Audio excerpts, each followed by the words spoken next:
Hello, everybody, and welcome to the LeanTossup Call of Duty League podcast. We are in week 3 of Major 3 here, 1 week away from the Major. Last week was very interesting. We saw some upsets and some dominance from some teams, but overall, just a very interesting week.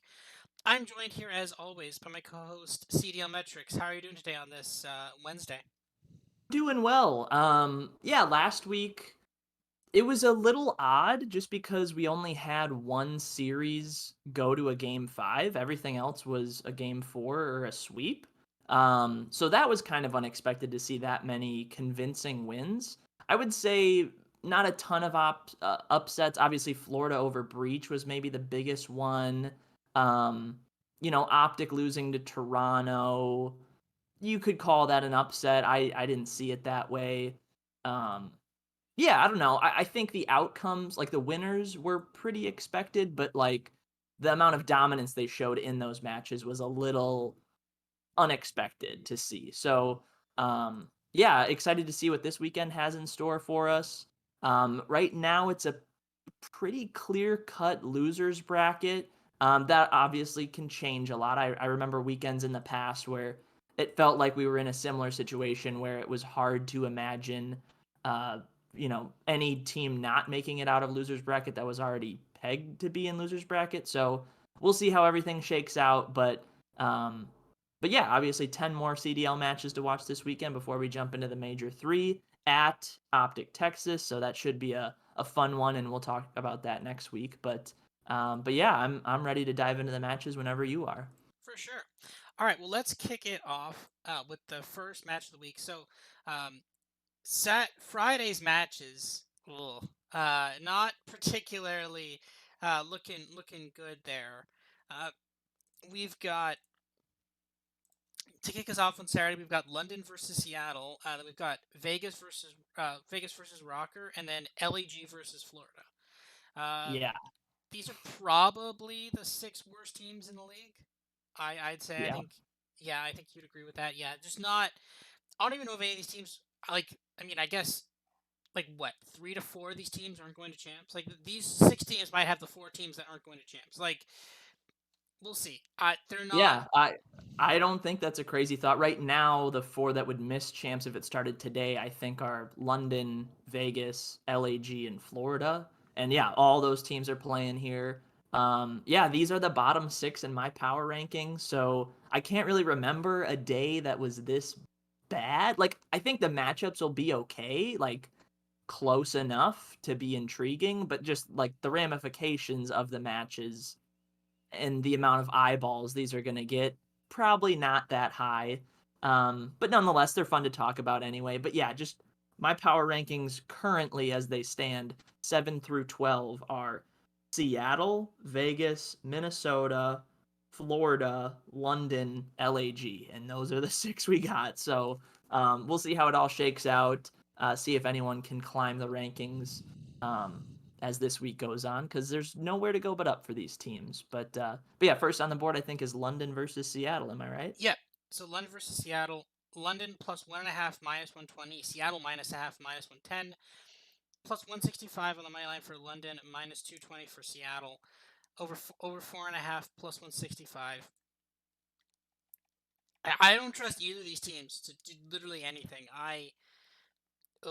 It's not good. This like I have value on both teams plus 1.5, so it means I probably would take London. But I've got Seattle about minus 155 favorite, so that there's some maybe value on London money line. But like it's not good. I think London may be a slightly better hardpoint team, maybe a slightly better search team, but like these are all close games, and London has a tendency of having bad things happen to them. Let's say. I don't know. I this is God. I don't know. I think you cannot bet Seattle minus 1.5 here. Like if you had like plus 120 maybe, but like not at minus 110. I I'll disagree with that. I Oh, do see okay. a little bit of value on Seattle minus a map and a half.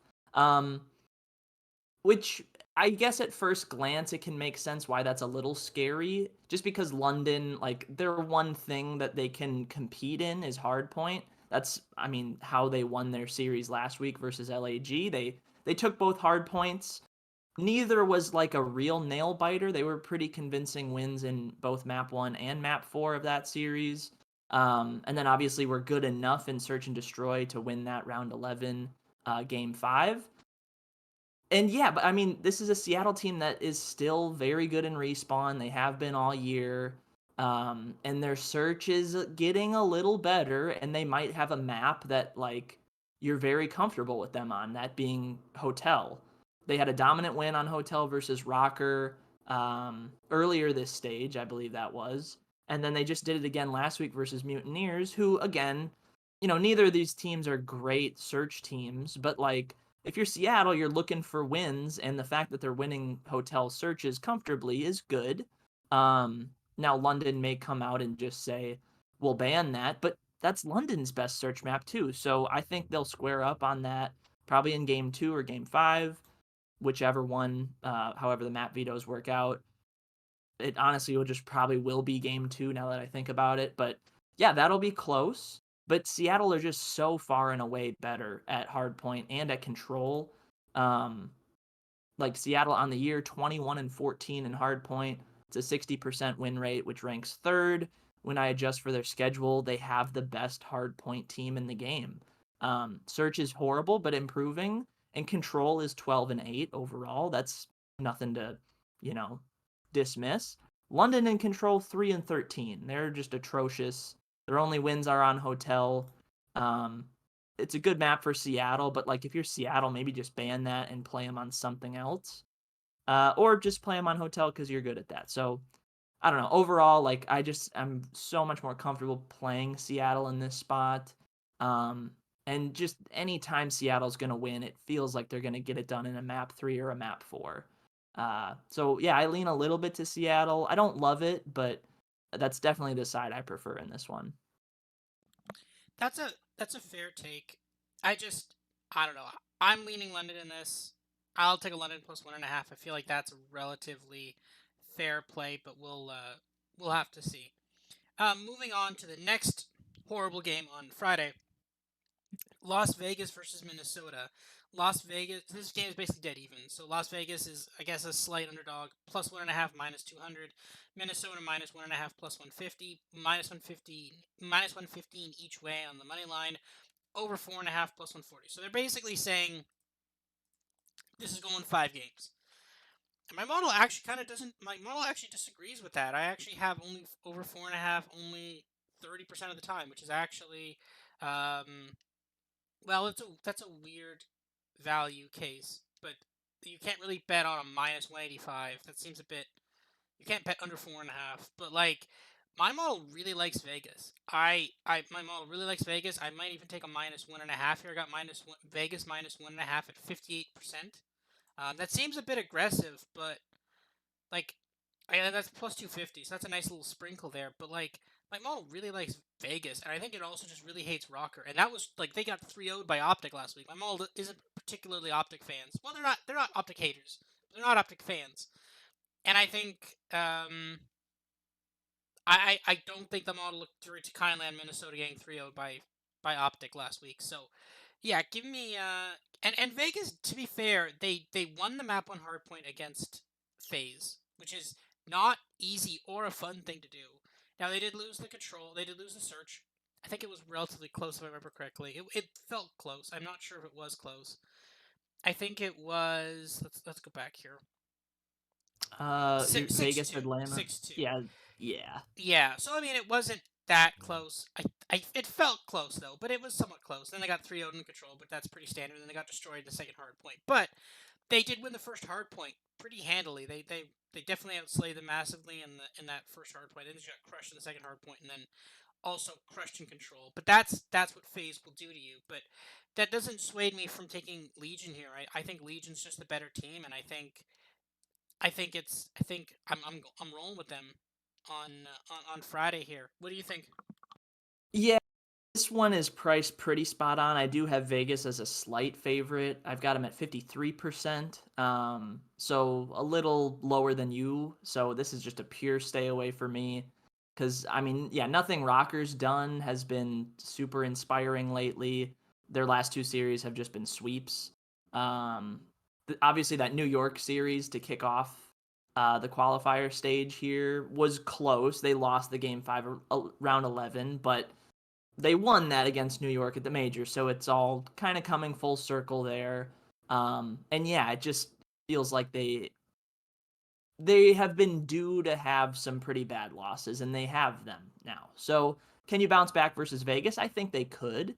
Um, it's kind of crazy to see Vegas as a favorite in this spot for my model and for yours, but I totally understand it.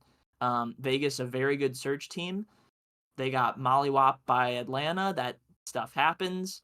Um, and yeah, like they got one of those hard point wins versus Atlanta, but as I mentioned last week, Atlanta a sub 500 team in hard point. Like if you're Vegas, you had the blueprint, right? You take one of those hard points, win both searches, but yeah, Atlanta's just so far and away the best search team in the game. Um, yeah, this series the hard points should be close. I think the teams split those. Vegas, I have as a significant favorite in search. And then control, I have Minnesota with a significant edge, which isn't a shocker. And I do think it's pretty likely that this goes over 4.5 maps. I've got that happening about 40% of the time, which is pretty high. Like, you don't really see numbers that high um, all the time. But yeah, this could be a long one. I give the slight edge to Vegas, but as a Rocker fan, I'll obviously be cheering for Rocker. Um, and yeah, that's kind of all I got to say about this one. If like the loser of this, pretty good chance you're in losers bracket. Vegas still have one more opportunity later in the weekend, but yeah, if you're Rocker, that's 4 losses and you're officially cooked at that point. So hopefully they can get it done and keep me happy for at least another day, so they don't start in winners bracket. But yeah, I don't know how much we'll learn from this series. It's two okay teams, two mediocre teams, but someone's got to win, and I lean Vegas with you. Yeah, I agree with that. Next, yeah, Minnesota does have. I think, yeah, Vegas also has a shot, but like, yeah, I suspect these teams are loser. This is 100% going to losers bracket. Next up on Friday, LAG versus Florida. LAG plus 1.5 minus 185. Florida minus 1.5 plus 140. LAG plus 105 on the money line. Florida minus 135. It feels kind of insane to put your trust in Florida. That's because it is kind of insane to put your trust in Florida. But like I've got this as a stay away. I've got Florida's 56% chance to win, which is just slightly higher. But like I'm not like I priced that minus 142. I am not touching that. I'm not like, oh, there's like 7 basis points of value. That's a play. Like, no, that's not a play. We're not touching this. God,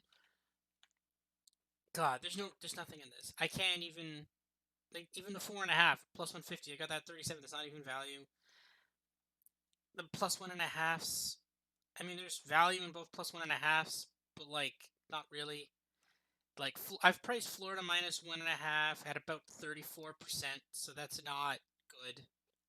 That's not what you want there. So I don't I don't know. Maybe Yeah. like LAG might be a better hard point team. Maybe Yeah. I don't know. It's tough to say. I have LAG as a 55% favorite in hard point, 52, but 52 like for me.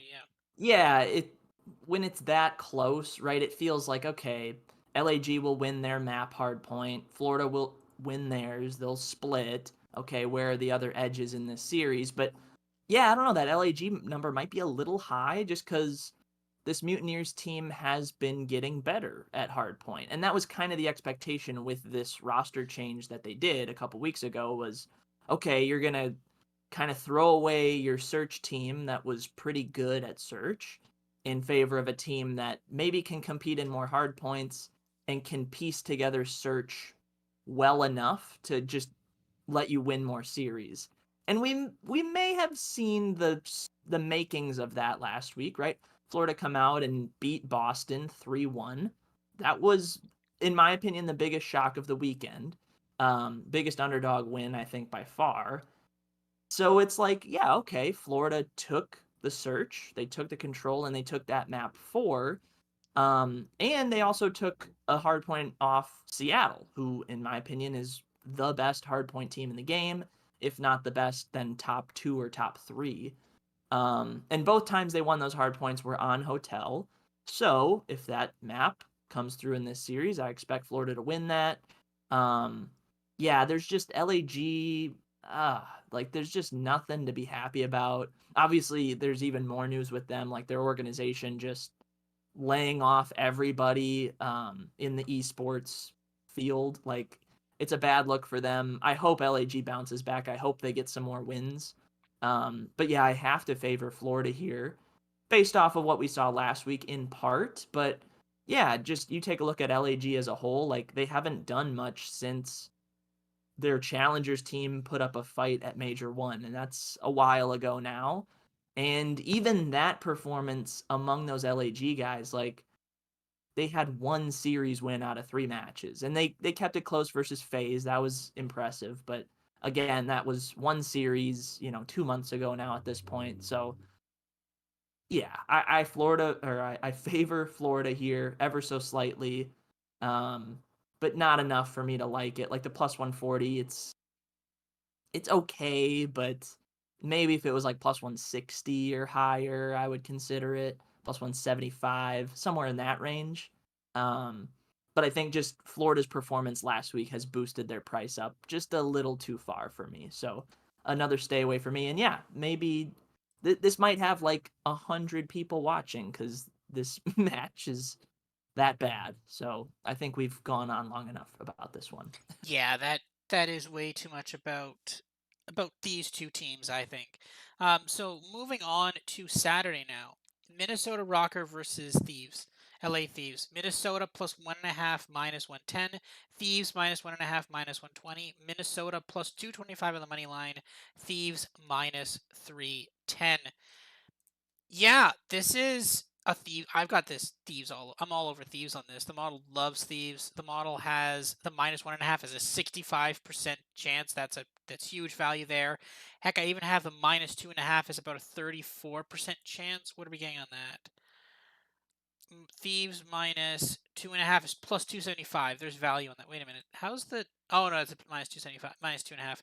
Yeah, I actually love that minus 2.5. I wouldn't hate putting something on that minus 2.5. Like thieves are just a better team, and this could be basically the second last game for this entire Minnesota team. So yeah, I don't trust this Minnesota team. I think thieves can come in here and clean up and get the job done. What do you think? Yeah, this one, it's a interesting handicap, right? Because Thieves are obviously still playing for seeding. They are 2-1 so far. Yeah, 2-1 so far. They lost to Vegas and then beat FaZe, beat Surge, Rocker, their first matchup here this weekend. And yeah, this might be a Rocker team that has nothing to play for. Now, we've seen teams in the past in that same situation win. Uh, crazy stuff happens sometimes. And yeah, Rocker's a good enough team to beat Thieves, but like again, I just don't know what you've seen lately that's encouraging from this Rocker team. Um, Thieves are, getting wins against very quality opponents. Thieves are always kind of hit or miss though, and it's online where they have some more struggles. So I could talk myself into either side, but I'm with you. I think Thieves win. It's probably a 3-1. The minus 120 for me is a little on the high side. So I'll stay away for it from now, like for now.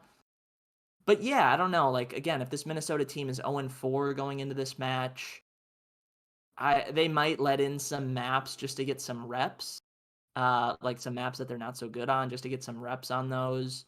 Because it's good practice, right? You want to play quality teams on maps they're good on to see if you can improve and add stuff to your map pool. Um, so yeah, that even makes me more scared of Rocker in this situation. So it really, really feels like a Thieves win. It's almost like it feels like so inevitable that it's weirding me out a little bit.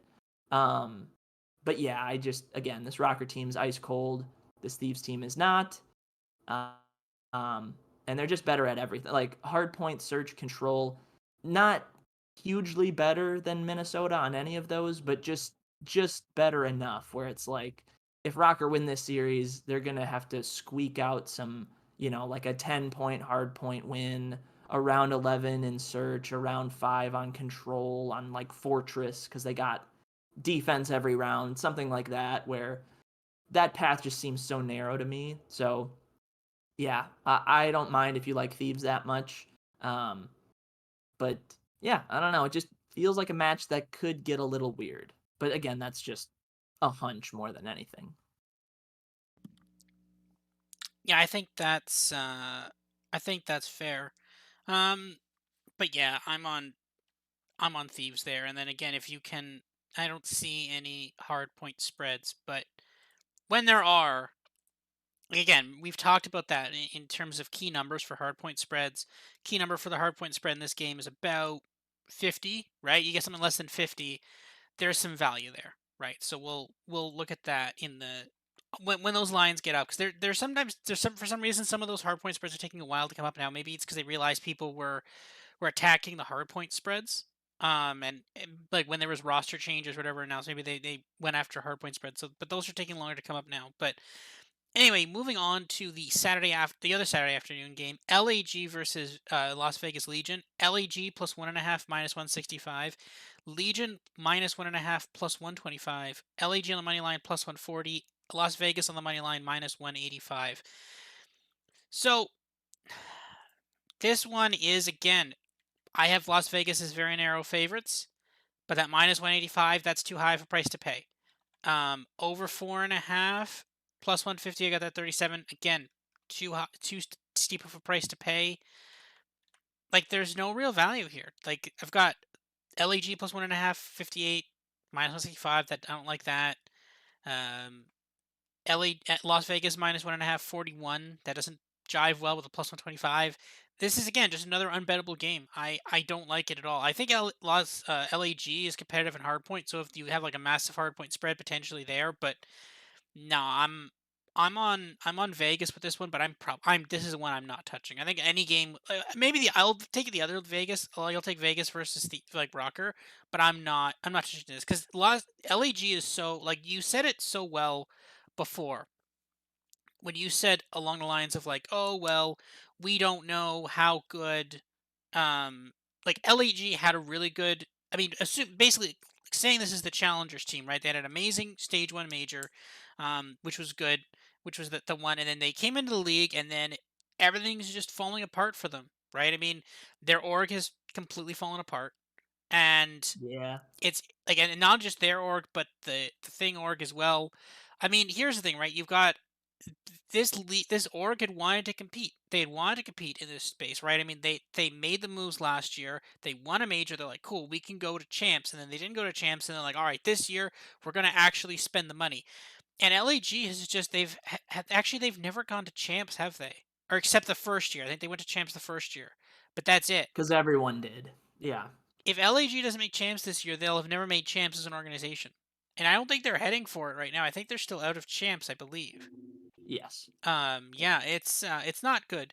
And again, like, the thing of it is the way that was worded, the way that statement was worded, it was like, if we will sell the team if a suitable offer is made by the end of the season. If not, then we will just dissolve the team, which is relatively ominous because it's like, well, what happens then? Do we just have 11 teams? Like, can they just dissolve the Yeah. team? And Yeah. I like, mean, if a team ceases to exist, then yeah, you got 11 teams unless someone buys their spot or buys the organization LAG well, so is that a part of. So that's an yeah. interesting part though, because like, how can like, they bought roster slots for $25 million, and now maybe they got a package deal because they got one for the Overwatch League, but like, what, just like, we're out. Just like, it's like that meme of the person Yeah, just I think vanishing. that But like, so so the first of all, you completely, the thing is, by saying that, you completely terminate your negotiating position. You're like, well, give us a good offer. If not, we don't care.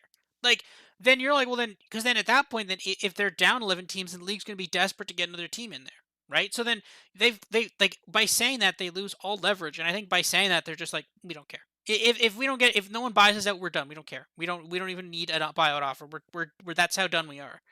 Which yeah, speaks to, because the I thing don't is, think that's crazy though. Like the parent org that owns LAG is like Kroenke Sports and Entertainment. It's Yes. the guy who owns the Rams. He's got boatloads of cash. Um, and yeah, like all the owners across the league are very wealthy people or wealthy groups of people that bought a spot into the league for 25 mil. And like, yeah, a lot of these teams have probably lost money over the past 3 years just with that initial buy-in being as high as it is, and the fact that, player salaries are rumored to be way too high than they should be. So if you're paying players, exorbitant amount of money and they're not winning enough and your team isn't selling merch at a good enough rate and you're not selling team packs and maybe you have to shell out cash to host a major, and now that the league, I don't want to bring up the Twitch thing again, but like now it kind of makes sense that the league was maybe looking to YouTube, because if they can sign a giant contract with YouTube to stream exclusive, like, yeah, they could share, like, revenue share some of that cash with the rest of the league, keep all these orgs afloat, right? Keep the league in a healthy spot. Right now, this LAG team, I think it was just a scenario where, you know, the parent org said, okay, this Gorillas thing that we got going, our other esports teams, like they're just not making enough money. So we're going to nuke them. And they did. And that's a business move. And it's bad that that happened. But yeah, maybe some other team can come buy them or just fill in a new spot in the league. Maybe the CDL just lowers the buy in price by a lot to help that case. Um, I don't know. We'll see how that all shakes out. We do know LAG will compete the rest of the year. That's at least good. What a disaster it would be if there was just 11 teams from here on out. But yeah, this match versus Vegas, not a huge fan of. Um, it could actually be really consequential if you consider, right, LAG aren't huge underdogs to Florida on Friday. They could win that match. And then Vegas and Rocker is about a toss up, but we lean Vegas. I mean, if both those teams win, this is for a winner's bracket spot, essentially. So this could have huge implications. It might not. It might not matter at all. We'll find out. But yeah, Vegas, considerably better search team. Hard points and controls should be close. So a Vegas 3-2 feels very, very likely for this series, which is kind of why I want to shy away from the Vegas -1.5.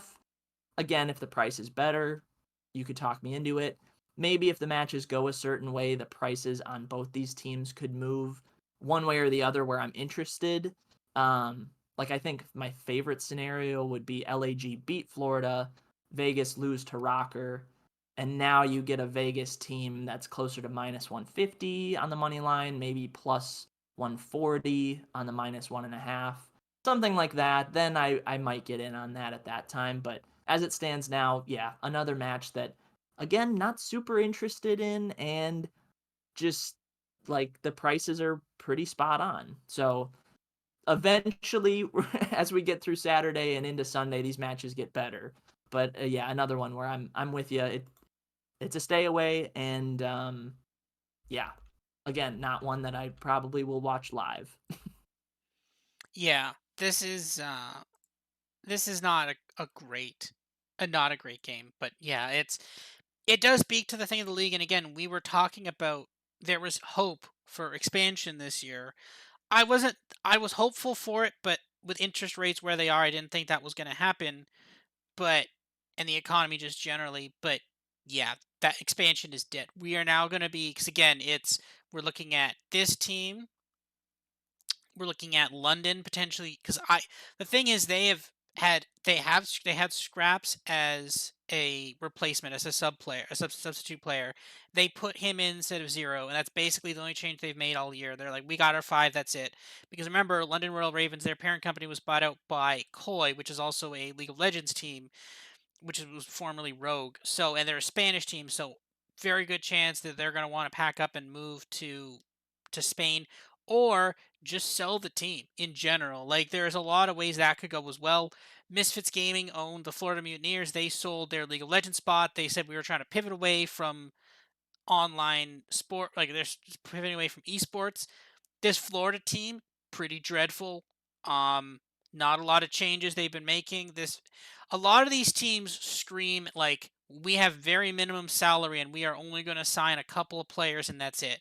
Yeah, I would even throw in Seattle into that mix, right? Yep. The whole Pred trade discussion earlier in the year to Optic was, okay, we're going to give you Pred, you got to give us a lot of money because we're Seattle Surge. And like, even going back to Surge's first year in the league, like, remember the team that they built? Like, rumors are that that team cost a lot of money to put together, and they were horrible that first year. And obviously, COVID threw everything off, but still, like, that team was way overpaid for how well they placed, throughout the year and at champs. And that put them in a hole. The next year, they were bad too. They didn't get a lot of prize money. They didn't have a big fan base whatsoever. Like, eventually they've made some smart moves, right? Like last year they bring in two young guns for relatively cheap, I would assume, compared to some of the other pros in the league. And yeah, they both popped off. Were both all stars. They won a major. They recouped some of that presumably. And now this year again, they're in a spot where it's like, I don't know, man. Maybe we trade Pred and get a bunch of cash and just try to keep this thing afloat as long as we can. Or they just say, well, Um, because the thing is, yeah, I suspect there's like a point here where they're like, screw it, we're done. Right. The thing of it is, if you've got LAG folding and there's no buyer for LAG, and then if you've got Florida saying we're also out, and then if you have London either saying we're done or we're moving to somewhere else, and again, like, how financially sound is Vegas? I mean, again, they haven't made a single team change all year. There's cries for team change here. Actually, no, they didn't make some team change. They made one team change. They subbed in two real in place of Proloot. Prolute. Yeah, so they Yeah. made, but I think that was their sub, if I'm not mistaken. So, and that's not even working out too well. So, like, I question Legion too. I mean, if you start like, I feel like if you start getting where like with LAG going out, and if you get another team going out, then I think you're going to open the floodgates. And I think Seattle's going to be like, we want out too. And then I think a bunch of teams are going to be like, we want out. And to be honest, I would not lock Boston in. Because here's the thing again, Stan Cranky, or no, what's his name? Is it Stan Kroenke's? Cronky. Yeah. Kroenke, yeah. I was saying that it was Stan. Stan Kroenke. He owns LAG, right? He's also an NFL owner, also owns the LA Rams. Robert Kraft owns the Boston Breach. He is also an NFL owner, also owner of the New England Patriots. The NFL owners, they are all friends with each other, right? Would not surprise me if Kroenke was part of the reason that uh, Ryan Kraft, or yeah, Robert, yeah, it's Robert Kraft. Robert Kraft was even involved in this in the first place. Would not surprise me if he said, "Hey, man," and again, these are all old billionaires, but it's like, "Hey, man, we got something cool here. We gotta get some esports. We can put one in Boston for you, right?" And that if he's out and he's like, "My friend's out," I'm out too, right? Because the thing is, there's Boston is in way less deeper than LAG was, right? LAG also had the Overwatch League. If uh, if if if Robert Kraft is saying this is not looking good, and my friend who's, I mean, I think the LA Rams, they have much deeper pockets than the New England Patriots.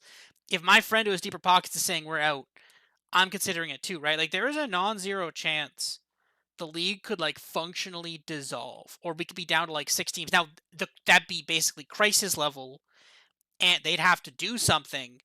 But like, again, this is still in the middle of the season. But like, there's a tipping point here where it's all of a sudden it's like everything falls apart, and I don't know what happens then. Yeah, it's a little scary. I'll even throw one more shout out to like Atlanta FaZe and FaZe Clan in general, right? They're a publicly Yeah, traded company and they've had some nosedives in the market recently.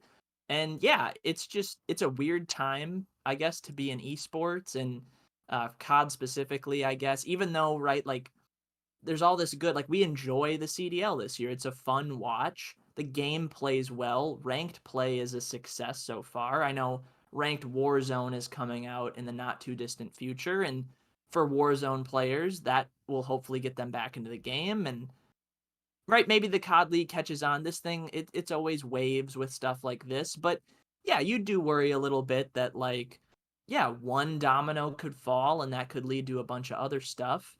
Um, yeah, we'll obviously see where that goes. Um, the COD League is, I think, in a good spot at least to make it through this year in fine shape. Um, but then there's those rumors that like, okay, there is a new COD game coming out this fall. Okay, that was pretty unexpected. Yeah.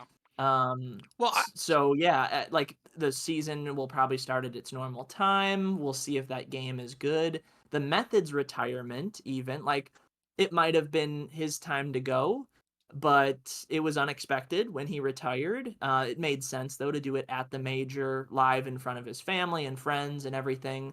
And he jumped ship to Optic, right? Like a week later, if and that's that. telling, I think. Yeah, you're trying to gravitate toward a brand that is huge. Like obviously you'd rather be a member of Optic than a member of Boston Breach for a lot of different reasons. No, but But if yeah, for you him, maybe he was like, yeah, I don't know, this Boston exactly. team, this CDL thing. I don't know. I might just be better off being done and joining Optic right now. Because So like if he knew something, right? If your methods and you're sitting there and you've heard rumblings of like we're getting out of the league after like if LEG because like a lot of these guys probably knew things earlier than other like how many of them probably knew LEG was in trouble or something like that, right? And how many of them are like, oh, okay, like if Methods has heard like, hey, they might be in problems, I don't completely trust because here's the thing, you've built this org like Methods when the thing is when I originally thought of Boston Breach, I think of Methods, right? Because that was the face of the franchise for its first year and a half in existence, right?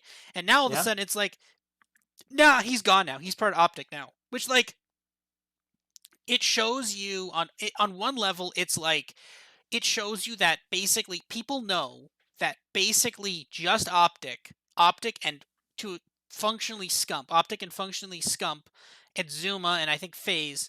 Basically, you have like three big brands in the CDL. You have Optic, Phase, and LA Thieves, and then also I'd throw in Toronto, but the Toronto was kind of cheating because as a Canadian, I can speak to this.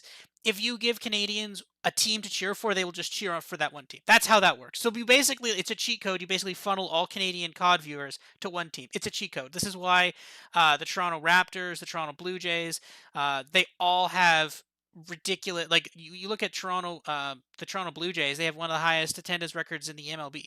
It's not. I mean, baseball is people play baseball in Canada. It's relatively popular. Lots of people do it, but you're beating a ton of teams just because basically everybody will once a summer everybody will go to a Blue Jays game, right? Anybody who lives in Toronto, the Toronto area is also massive too. Like the GTA has about I don't know just 5-6 million people give or take within a 2 hour reach of Toronto, but basically Toronto is a cheat code because you basically like all Canadian COD members will just basically cheer for that team or Optic. I assume they're basically split. But that's the thing, right? It's and Ultra. I mean, also there's other questions about it. Now that one is a little. I'm a little less concerned about that one because it's just their CEO stepped down, take another role. I think at a crypto firm, which is generally not the best thing, but still though, probably not the greatest, not what you want. I don't, or no, maybe someone else took a job for crypto. I can't remember if that was him or not. But I think he took a different job. But no, it's like I think Ultra is fine, but at the same time, there is some big concerns about this. Also, as far as the new game goes, I would say that I think whenever someone says, "Oh, it's going to be a new game," I'd put "new game" in quotation marks. I put it in air quotes because I suspect it's going to be a lot of like, "Oh, it's a new game," but I think basically they just gave the code to Sledgehammer and they're like, make a DLC and we're just going to call it a new game." Is what I'd expect. I'd expect very little changes, the same AI, which is a problem because there are problems with this game. I mean, the fact that trophy systems can intercept predator drone strikes, that's a problem. That like unless Sledgehammer Yeah, fixes that, that's something that you would assume could be fixed with relative ease that they they haven't just fixed it haven't yet. yet. Yeah. I mean, I don't know if they've addressed it as a problem. I think the community sees it as a problem, but like, yeah, I mean, Sledgehammer, they just made Vanguard and they were like, no, we can't make trophy systems because those didn't exist in World War II. And then they'd make like a blueprint for a gun that shoots literal laser beams that are bright purple or bright, like, I don't know. It's just, yeah, Sledgehammer obviously not the best developer. I hope you're right. I hope it's just like a significant addition to this year's game that doesn't change the game too much, but maybe improves it here and there.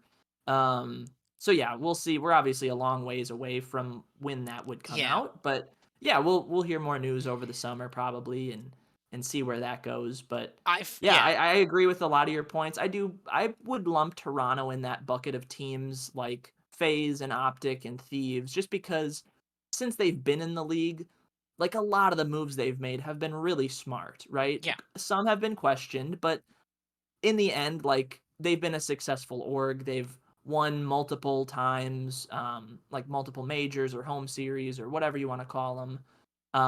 Yeah, they're just a consistent force, and they have been for the last 3 years now.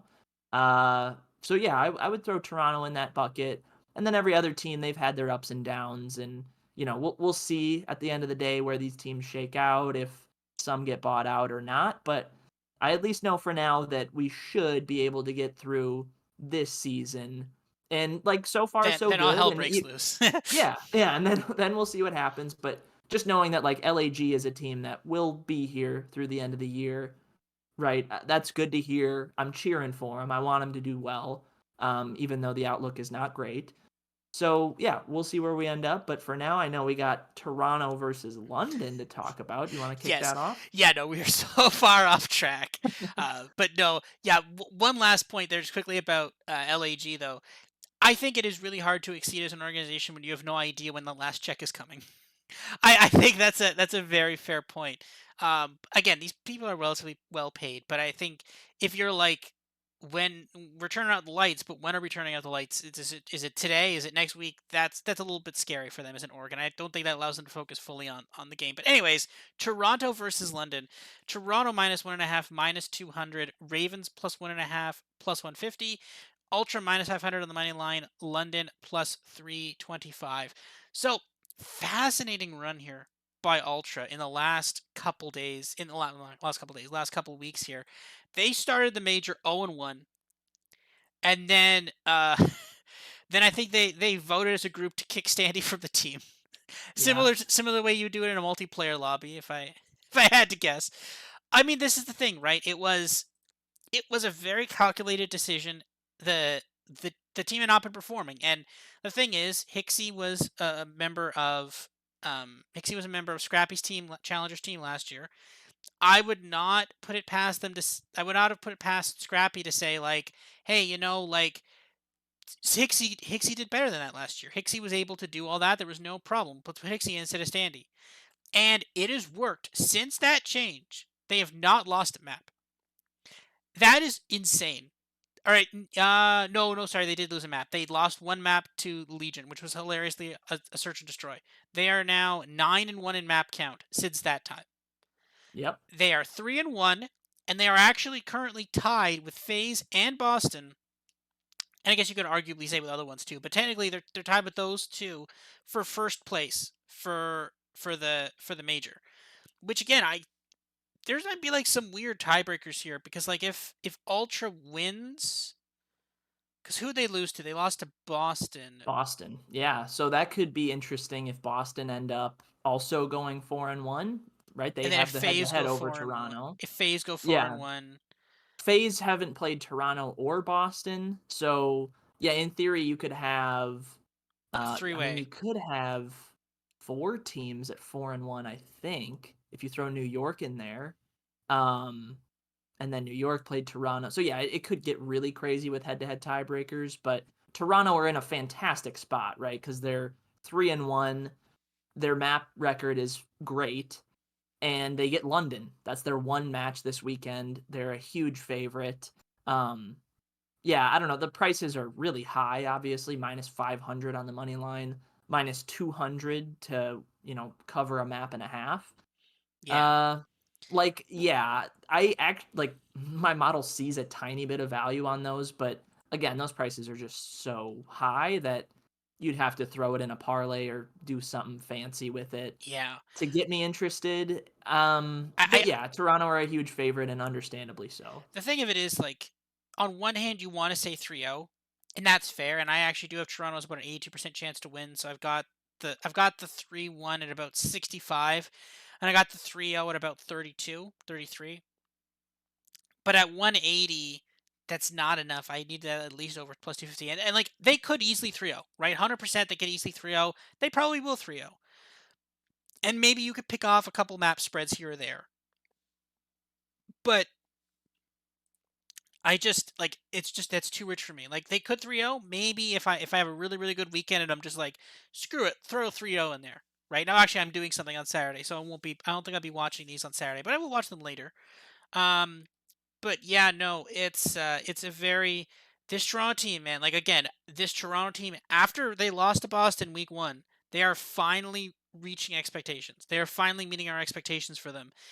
And I am excited. I am really really excited to see what they can do next weekend. I think next weekend could be very very interesting. And basically the second the games are done on Sunday, I'm going to sit in front of a computer. I'm going to keep hitting refresh until the odds to win the major come out, and I want to see it. I am fascinated to see what that line is going to be. What do you think? Assuming Toronto wins this game, which they probably are. Where do you put the line at? Is it who? What's the odds to win the major? Toronto and Yeah, FaZe. I would say FaZe. Even if FaZe have a bad weekend this weekend, I think they're still the favorite, and I think Toronto are probably number 2 or number 3. I think it'd probably go FaZe, Toronto, or FaZe maybe Thieves, Toronto, depending on how Thieves look. But I would assume the Toronto price is somewhere in the, I don't know, 4-1, 5-1 Yeah, ballpark. that sounds about And like, yeah, that is okay. Generally my model sees value in at least one of those high-end teams. And it could be Toronto. I don't know. It depends on what their path looks like next week when we get there. But like, yeah, they've been good. And the weird thing with Toronto is that, right, Hixie comes in, they can't stop winning maps. But if you look at his specific map, like just player performances, like he's been really bad, but it doesn't matter because basically everybody on this team has been elevated, especially Kleenex, right? So it could have just been like Kleenex and Standy did not pair well. Maybe they played too similarly. Like no one wanted to be the entry man, or they both wanted to be the, I don't know. Like sometimes there's weird pacing issues with that kind of thing. But if Hixie and Kleenex just work well, like if Hixie is just opening up the map for Kleenex and the rest of the guys, like that could be all this team needed. So I wouldn't even worry too much about his numbers specifically because they're really, really bad. And I mean, it's a small sample, so that's more likely to happen in that scenario. But like, yeah, this Toronto team looks good. They've ripped off 3 straight. They're not losing a lot of maps. Um, yeah, it's a team I like. I've liked Toronto throughout the year. Right, that Major 2 performance was bad. They had that one day where they just got double swept. But again, I kind of chalked that up to just like it was a bad day. Like those days happen. They played the 2 best teams that weekend and yeah, they got absolutely blown out. If you just take that day away and you look at Toronto's season as a whole, it's very very impressive. So yeah, Toronto huge favorite. I've actually got him as a little bigger favorite than you do. I've got him at an 87% chance to win, which is maybe a little high because this London team has been decent, like okay as of late. But yeah, I do expect a Toronto 3-0. And just because their like 1 seed isn't really locked up yet, I don't think they're gonna play any games with like map vetoes or anything. They're just gonna square up with London. Hopefully they can beat them 3-0. But if not, yeah, 3-1 feels pretty likely as well. So yeah. Toronto, but the price is just astronomical for me. So Yeah, I agree with that. Maybe you sprinkle a little on the 3-0, but probably not. Next up, the final game on Saturday. a good Subline, one. a good one. Finally, a good. I mean, I think what is there any like? There's some matchups where it's just like, ugh. But like, I think this is the first good game we have. This is the final game on Saturday. The major will be better, I promise. But like, man, just some of these teams. Subliners versus Optic. Subliners minus 1.5 plus 140. Optic plus 1.5 minus 185. Subliners minus 150 on the money line. Optic plus 115. Subliners over 4.5 plus 150. Under 4.5 minus 200. Who do you think my model likes? Optic Who does your model like? subliners. My model likes Optic. My model Yeah. weirdly so like I got Optic as weirdly high, 68.6, almost 70% Optic to win the zone. Whoa! I've got Subliners 68.7. Wow. That's the So it's a 50-50. It should be a 50-50. throw up that Civil War graphic there from Captain Yeah. America.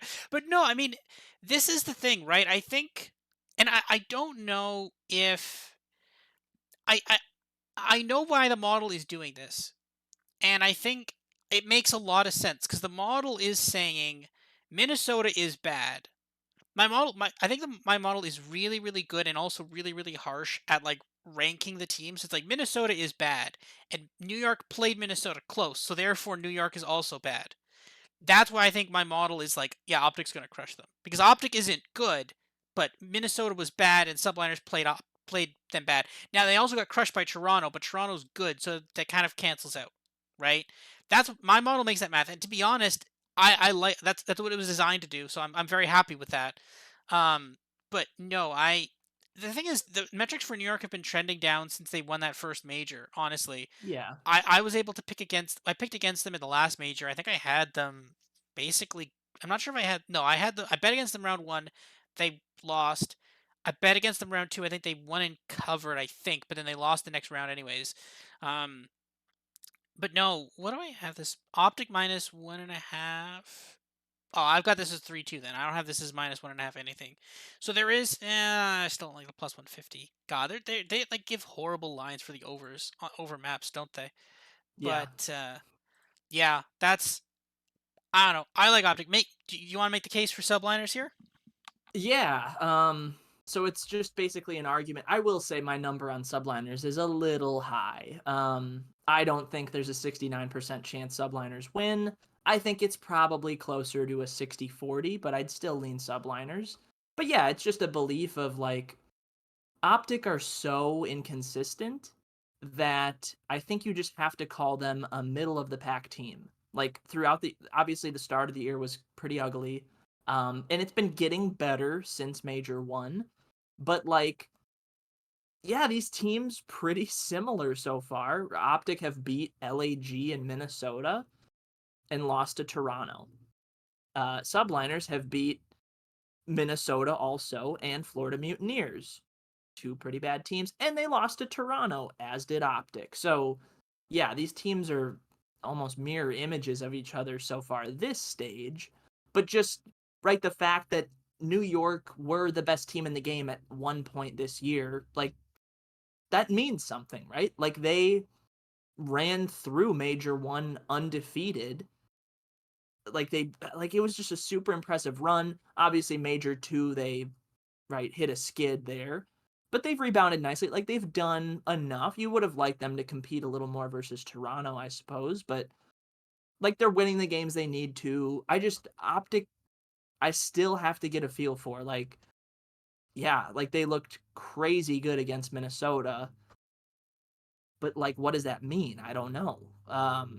Minnesota, right, took care of business against Optic at Major 2. Obviously, a different team with Ghosty in. I don't know. I think this Optic team's going to be really up and down throughout the year. And some days they're going to look great and some they're not. They're almost like reverse Seattle in that sense. Because to me, Seattle is like the classic team of like, they just some days they're on it and some days they're not, but I know that their respawn's going to be pretty good. Optic, for as up and down as they've been, their search and destroy is among the best in the game, and their hardpoint and control always needs some improvement. And like, yeah, I think New York is a significant favorite in control specifically, and I think hard points both could go the way of New York. A split is pretty likely as well, but like at the end of the day, I just feel like yeah, New York 3-1 feels very likely, but again, Optic can win if they can force that game 5. And I think it's possible, right? With this new Optic team, like the map pool is changing every day. They're getting more familiar with their game every time they scrim, every time they play a match. So Optic's a scary team because they could get really good and go on a crazy run. But like, I don't know, man. Like they haven't really beat anyone great yet. Um And that That goes like throughout the year. Like they beat Thieves, I guess, at Major 2 in round 1, but outside of that, like I don't know. I just still haven't seen it yet from Optic, and I have from New York. So that's kind of why I favor them. yeah, that's very fair. I don't know. I just my model does like New York. My model does like Optic, and I'm probably gonna roll with that for now. But we'll see. Things change. Next up, moving on to Sunday, Seattle versus Subliners. Seattle plus 1.5 minus 275. Subliners minus 1.5 plus 200. Seattle minus 115 on the money line. Subliners minus 115. So basically dead even on both sides here. Um, I mean, I'm definitely gonna be taking Subliners here, but not by a lot. I only got Subliners about 55% favorites. So there is some slight, or yeah, there's some slight value on the Subliners. Um, Subliners minus 1.5, 36. So there's maybe a little bit of value on the subliners minus 1.5. Not a ton though. Um, my model just I don't know. I'm it's weird. I can never figure out if these teams are going to be good or not that week. That's the thing, and that's my job to do that. And apparently I'm quite bad at it. So yeah, I'll probably throw something on subliners, maybe a little on subliners minus 1.5, but then I'll call that a day. What are you on this? Your model usually does like Seattle, so where do you fall on this matchup? Yeah, my model usually likes both of these teams, but this one specifically really like New York in again, more so than the Optic series. So maybe I'll just I don't know. I guess I could go minus 1.5 for New York on both matches, or just say this Seattle price is too good. I'll just take that. Um, yeah, I mean we saw this match at the Major One Grand Final, and it wasn't close. New York dominated in large part because their search was so much better than Seattle's. But yeah, New York dominated that series, won it comfortably. New York's hard point is good enough where they can compete with Seattle. So I think again, very likely outcome. The hard points get split.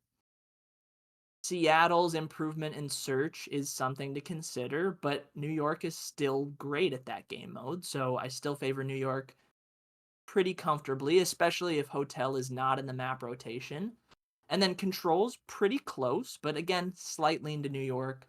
Um, yeah, the prices on this match are so much better, and Seattle and Optic, at least in my power rankings, are relatively close. So just comparing like the money line minus 150 versus minus 115, I'd much rather take New York in this match. And yeah, this should be a really, really juicy one. Obviously, a rematch of a major final. Two teams that are solid, among the best in the league. And yeah, I don't know if Seattle get revenge here, but if their search continues to get better, like they've got a real chance to take out New York here. But I just need to see more search. I need to see more search on different maps from Surge. It can't just be hotel all the time, um but yeah, if they can improve in that and at least maintain hardpoint and control to a level that's close to what it's been all year, like yeah, Seattle are all of a sudden contenders in the league. So really interesting match. We'll learn a lot from it, but I definitely lean New York. Um, I would lean money line just because Seattle is dangerous in hard point and in control, but the plus 200 on the minus a map and a half isn't bad either. Yeah. Well, we're at odds again on that match. But we'll see. So another good match coming up here on Saturday. Well, it's more Sunday afternoon at this point. Sunday afternoon, Sunday night. Phase versus Optic. This is gonna be a good one. Phase minus 1.5 plus 150. Optic plus 1.5 minus 200. Phase minus 170. Optic plus 130. I like Optic. My model's got Optic winning here, and it doesn't like the minus one Optic minus 1.5. That's really low. But it definitely doesn't like the phase minus 1.5 either. So Wait, you have Optic winning, like they're favored yes, in your actually model? that's a good point. My model has Atlanta phase minus 1.5 is more likely, but it has Optic more likely as winning. I think it's because if it goes to game 5, the model likes Optic and Search, Yeah. Okay. which is Wow. fair. Wow. And the Okay. model does actually, weirdly, the model likes Optic's hardpoint. The model actually has Optic favorite and hardpoint, which That I phases, yeah, understand. phases hardpoint is Yeah. nothing to be like. It's good, but it's not that scary. And again, this was one honestly, every single time FaZe plays Ultra, it's always the same. It's always FaZe wins game 1 hardpoint. Every single time, it's always the same. And like again, this is why one of the reasons why the second that line comes out, because if Toronto has fixed hardpoint, which it definitely seems they have, again, that is 3 straight game 1 hardpoints. Watch out. Because that was honestly hardpoint was always the one thing holding us back. Even back in Cold War, that held this team back. That held this team back from winning a second major and potentially even winning champs was always game 1 hardpoints. And now they finally figured it out. Potentially they finally figured it out because they had it early in the year, and then it all fell apart. And then they just had that horrible 0-6 run there at the last major, and then that they were crashed out of last major. But like, hold on here, this Toronto team, and again, because the thing is, every time when you bet Toronto money line to win the major, you know that includes has to beat FaZe once. They either have to beat FaZe in the best of 5, and then maybe beat them in the best of 7, or they have to beat them at least one time, right? And that includes that in the money line, right? So when you're looking at it that way, like if they can finally beat FaZe in hardpoint, they can beat say they've beaten FaZe a lot in search and destroy sometimes. Control, they can compete with them in control, but like if Toronto has finally figured out how to beat FaZe in a hardpoint and win hardpoints in general, watch out because what and maybe I'll ask you this question now: what is wrong with FaZe's hardpoint? Why is it nowhere near as dominant as it has been in the past? Is Slasher worse at hardpoint than our cities is? Is it because weirdly enough, one of the things and I'll kind of announce it on this podcast here. I probably should have announced this earlier. I am now going to start publishing kill projections for each series, which is great as we get to the worst series of the weekend. I'm finally going to create this. But no, it's when we, like, I'm going to do kill projections. And one of the best value kill projections for the model is always found basically week in, week out. Is always simp under, simp under, simp under, simp under. And it's fascinating as to why, and I've never been able to quite figure out why that is, but it's fascinating that it definitely seems value in fading Simp and some other phase players too. It usually likes to fade Celium, but sometimes Celium does weird things. What do you think about this? Why do you think phase is struggling in hardpoint? It's probably a combination of two major things, I would say. One is that there's not a super mixy map in hardpoint.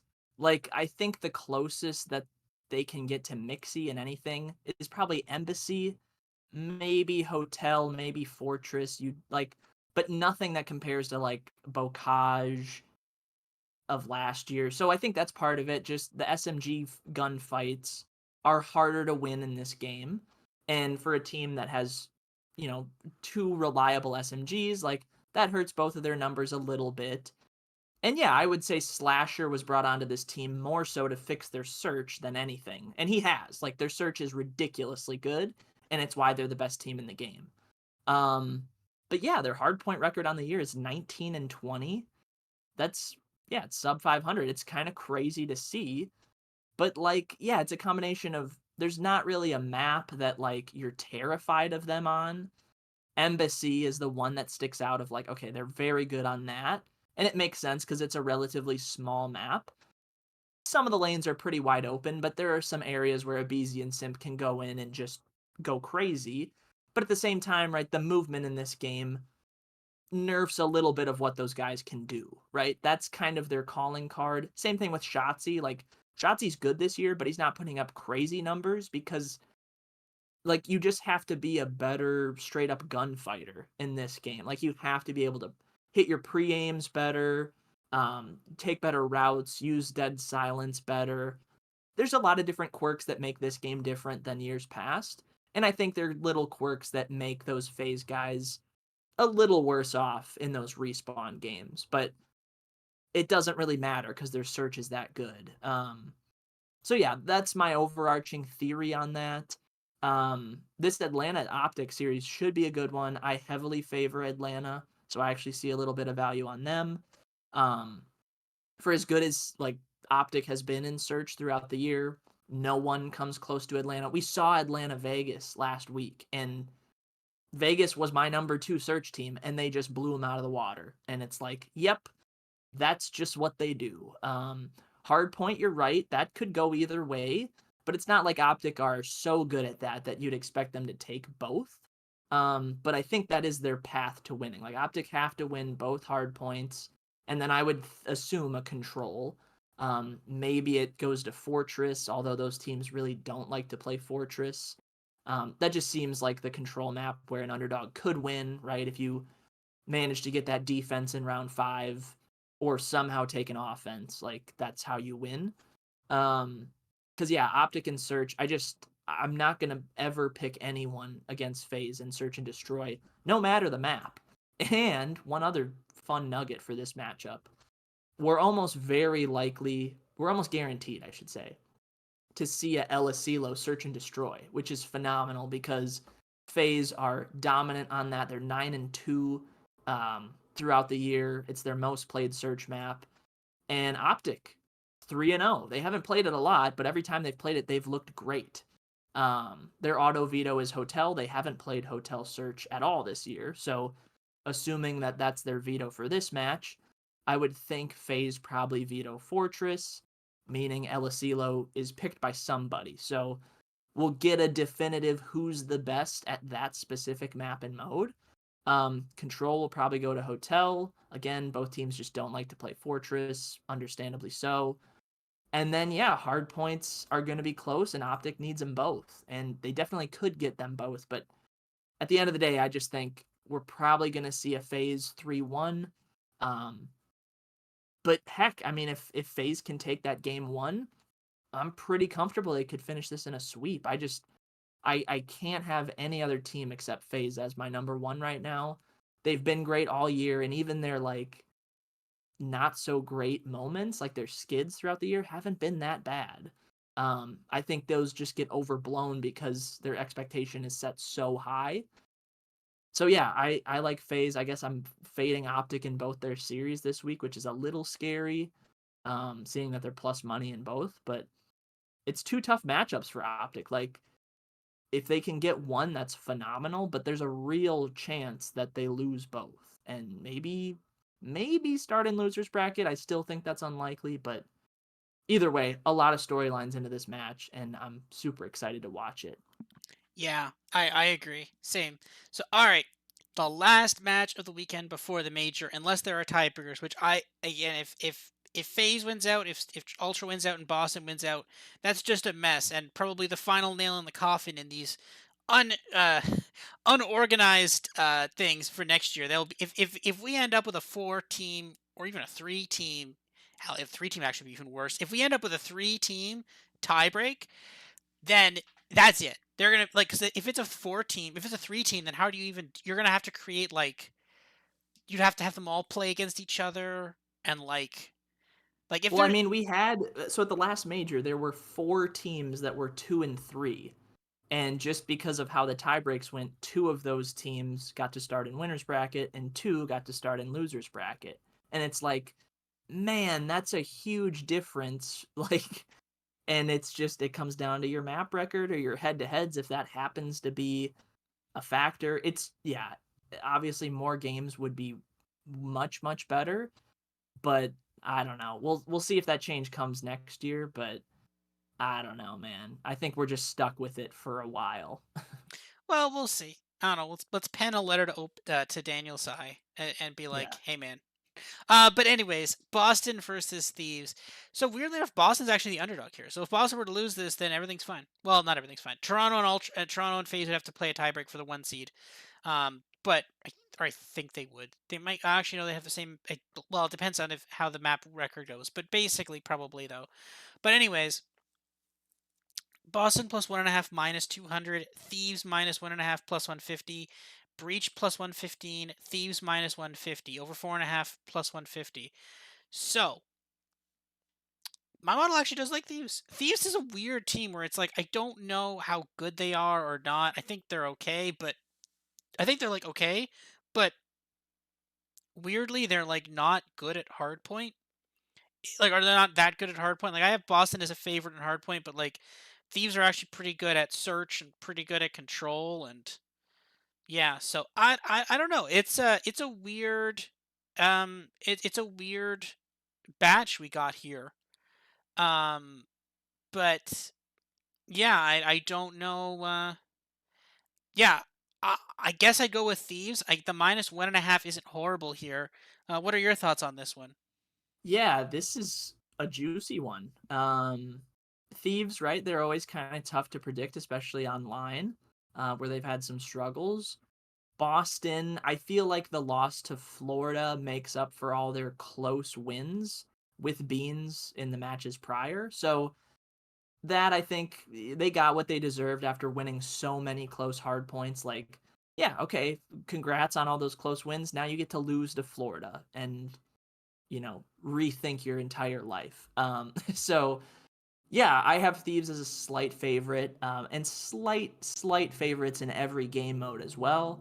Um, yeah, I don't know if you take recent performance into account.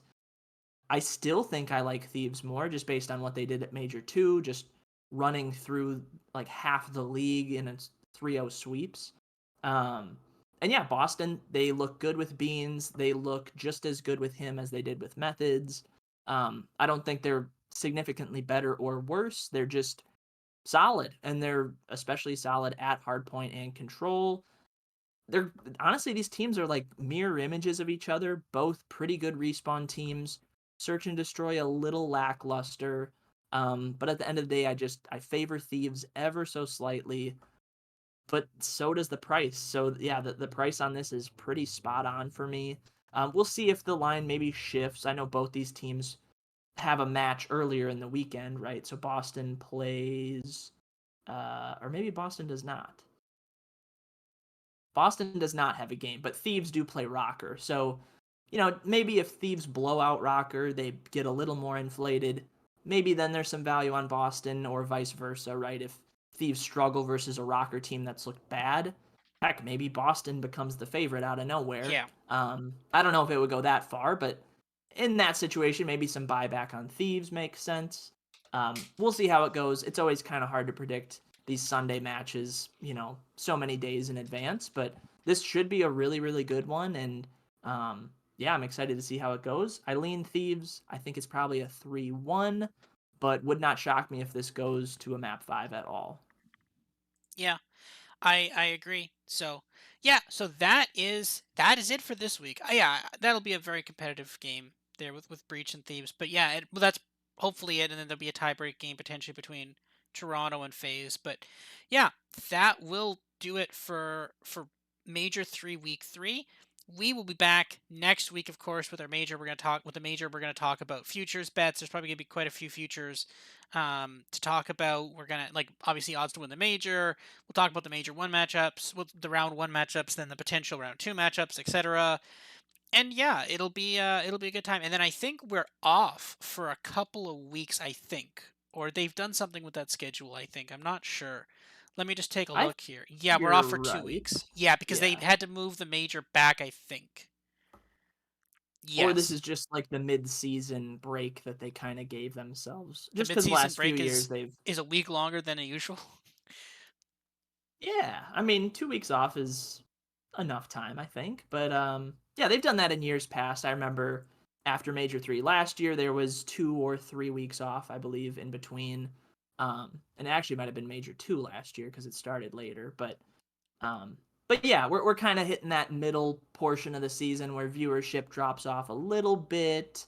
So the break kind of just makes sense for everybody just to reset. So yeah, that'll be nice once we get there. But obviously, we have a major to talk about next week. And yeah, looking forward to that and Yeah. looking forward to at least the Sunday matches this weekend because those are all very good. Friday and Saturday, maybe catch up on those on Sunday or later next week because, yeah, it's a rough schedule on those days. But yeah, obviously a lot of good matches on Sunday, and seeding will be finalized for Major 3. So that's always a fun storyline to talk about, too. Yeah, it will be, and it's gonna be a great major. And apparently, there's rumors of a lot of roster mania happening after, which makes a lot of sense because a lot of these teams shouldn't exist anymore. Yeah. But yeah, we'll break it all down when we get there. We got one more week next week, and then we've got even more stuff after that. So we will see you guys next week.